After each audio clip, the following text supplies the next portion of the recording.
Apocalypse, chapitre 11. On me donna un roseau semblable à une baguette en me disant, Lève-toi et mesure le temple de Dieu, l'autel et ceux qui y adorent. Quant au parvis extérieur du temple, laisse-le de côté et ne le mesure pas, car il a été donné aux nations et elles piétineront la ville sainte pendant 42 mois. Je donnerai à mes 2 témoins le pouvoir de prophétiser, habillés de sacs, pendant 1260 jours. Ce sont les 2 oliviers et les 2 chandeliers qui se tiennent devant le Seigneur de la terre. Si quelqu'un veut leur faire du mal, du feu sort de leur bouche et dévore leurs ennemis. Oui, si quelqu'un veut leur faire du mal, c'est ainsi qu'il doit être tué. Ils ont le pouvoir de fermer le ciel afin qu'il ne tombe pas de pluie durant le temps de leur prophétie. Ils ont aussi le pouvoir de changer l'eau en sang et de frapper la terre de toutes sortes de fléaux chaque fois qu'ils le voudront. Quand ils auront fini de rendre leur témoignage, la bête qui monte de l'abîme leur fera la guerre, les vaincra et les tuera. Leurs cadavres seront laissés sur la place de la grande ville appelée symboliquement Sodome et Égypte, la même où leur Seigneur a été crucifié. Des hommes de divers peuples, tribus, langues et nations verront leurs cadavres pendant 3 jours et demi, et ils ne permettront pas qu'on les mette au tombeau. Les habitants de la terre se réjouiront à leur sujet, ils feront la fête et ils échangeront des cadeaux, parce que ces 2 prophètes leur auront causé bien des tourments. Après les 3 jours et demi, un esprit de vie venu de Dieu entra en eux et ils se tinrent debout sur leurs pieds. Une grande crainte s'empara alors de ceux qui les voyaient. J'entendis une voix forte qui, du ciel, leur disait, « Montez ici !» Et ils montèrent au ciel dans la nuée sous les yeux de leurs ennemis. À ce moment-là, il y eut un grand tremblement de terre et le 10e de la ville s'écroula.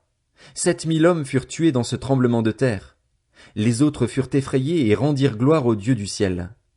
Le 2e malheur est passé. Voici, le 3e malheur vient bientôt. Le 7e ange sonna de la trompette et des voix fortes retentirent dans le ciel. Elles disaient, Le royaume du monde est remis à notre Seigneur et à son Messie, et il régnera au siècle des siècles. Les 24 anciens qui étaient assis devant Dieu sur leur trône se prosternèrent, le visage contre terre, et ils adorèrent Dieu en disant, Nous te remercions, Seigneur Dieu Tout-Puissant, toi qui es et qui étais, parce que tu as exercé ta grande puissance et établi ton règne. Les nations se sont irritées, mais ta colère aussi est venue. Voici le moment de juger les morts, de récompenser tes serviteurs les prophètes, les saints et ceux qui craignent ton nom, petits et grands, et de détruire ceux qui détruisent la terre. Alors le temple de Dieu qui est dans le ciel fut ouvert et l'arche de son alliance apparut dans son temple. Il y eut des éclairs, des voix, des coups de tonnerre, un tremblement de terre et une forte grêle. Apocalypse, chapitre 12. Un grand signe apparut dans le ciel.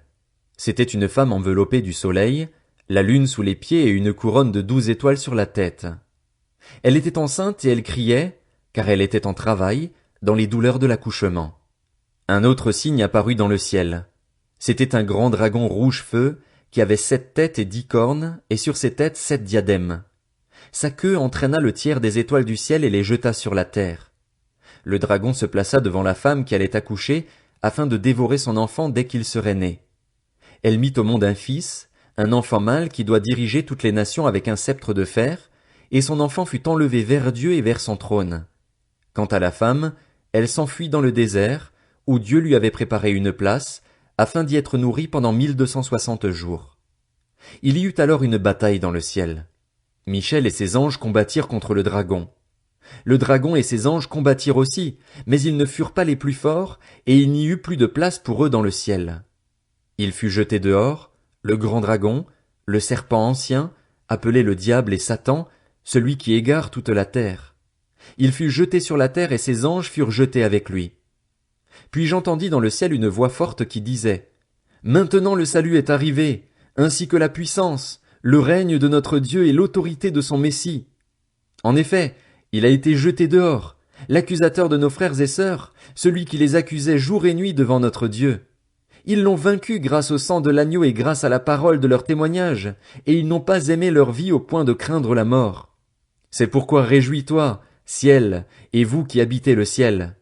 Mais malheur à vous, habitants de la terre et de la mer, car le diable est descendu vers vous, animé d'une grande colère, sachant qu'il lui reste peu de temps. » Quand le dragon vit qu'il avait été précipité sur la terre, il poursuivit la femme qui avait mis au monde l'enfant mâle. Mais les 2 ailes du grand aigle furent données à la femme, afin qu'elle s'envole au désert, vers l'endroit où elle doit être nourrie un temps, des temps et la moitié d'un temps, loin du serpent. Alors le serpent vomit de sa gueule comme un fleuve d'eau derrière la femme, afin qu'elle soit entraînée par le courant. Mais la terre secourut la femme. Elle s'ouvrit et engloutit le fleuve que le dragon avait lancé de sa gueule. Furieux contre la femme, le dragon s'en alla faire la guerre au reste de sa descendance, à ceux qui respectent les commandements de Dieu et qui gardent le témoignage de Jésus. Et je me tins sur le sable de la mer. Apocalypse, chapitre 13. Puis je vis monter de la mer une bête qui avait 7 têtes et 10 cornes, et sur ses cornes 10 diadèmes, et sur ses têtes des noms blasphématoires. La bête que je vis ressemblait à un léopard. Ses pattes étaient comme celles d'un ours et sa gueule comme une gueule de lion. Le dragon lui donna sa puissance, son trône et une grande autorité. L'une de ses têtes était comme blessée à mort, mais sa blessure mortelle fut guérie. Remplie d'admiration, la terre entière suivit alors la bête. On adora le dragon parce qu'il avait donné l'autorité à la bête. On adora aussi la bête en disant « Qui est semblable à la bête et qui peut combattre contre elle ?» Il lui fut donné une bouche qui proférait des paroles arrogantes et des blasphèmes, et elle reçut le pouvoir de faire la guerre pendant 42 mois. Elle ouvrit la bouche pour proférer des blasphèmes contre Dieu, pour insulter son nom et son tabernacle, ceux qui habitent dans le ciel. Il lui fut permis de faire la guerre aux saints et de les vaincre. Elle reçut l'autorité sur toute tribu, tout peuple, toute langue et toute nation, et tous les habitants de la terre l'adoreront, tous ceux dont le nom n'a pas été inscrit dans le livre de vie de l'agneau offert en sacrifice, et ceux dès la création du monde. Si quelqu'un a des oreilles, qu'il écoute. Si quelqu'un fait des prisonniers, il sera emmené prisonnier. Si quelqu'un tue par l'épée, il doit être tué par l'épée. C'est ici que sont nécessaires la persévérance et la foi des saints. Ensuite je vis monter de la terre une autre bête. Elle avait 2 cornes semblables à celles d'un agneau, mais elle parlait comme un dragon. Elle exerçait toute l'autorité de la première bête en sa présence, et elle obligeait la terre et ses habitants à adorer la première bête, celle dont la blessure mortelle avait été guérie. Elle accomplissait de grands signes miraculeux, jusqu'à faire descendre le feu du ciel sur la terre, à la vue des hommes. Elle égarait les habitants de la terre par les signes qui lui étaient donnés d'accomplir en présence de la bête. Elle leur disait de faire une image de la bête qui avait été blessée par l'épée et qui avait survécu. Elle reçut le pouvoir d'animer l'image de la bête, afin que cette image puisse parler et faire tuer tous ceux qui ne l'adoreraient pas. Elle fit en sorte qu'on impose à tous les hommes, petits et grands, riches et pauvres, libres et esclaves, une marque sur leur main droite ou sur leur front.